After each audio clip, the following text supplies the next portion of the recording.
اور اسی طرح لمبی لمبی مونچھیں رکھنا، مونچھوں کو بڑھانا، یہ بھی غیر شرعی اعمال میں سے ہے۔ حضور نبی کریم صلی اللہ علیہ وسلم نے منع فرمایا۔ علماء نے لکھا کہ یہ جو ہمارے ہونٹ ہیں، لپس ہیں، ان کی جو اوپر والی لکیر ہے یہ نظر آنی چاہیے۔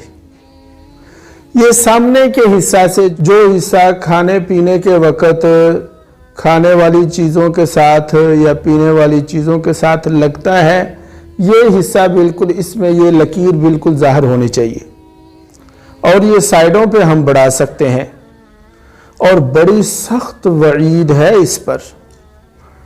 ہم کوئی پرواہ نہیں کرتے، فیشن میں آ کر شوق میں ہم مونچھیں بڑھا دیتے ہیں، وہ جناب ہونٹ بھی سارا چھپا ہوا ہے، جو چیز کھا پی رہے ہیں اس میں بھی مونچھیں جا رہی ہیں، بڑی سخت وعید ہے۔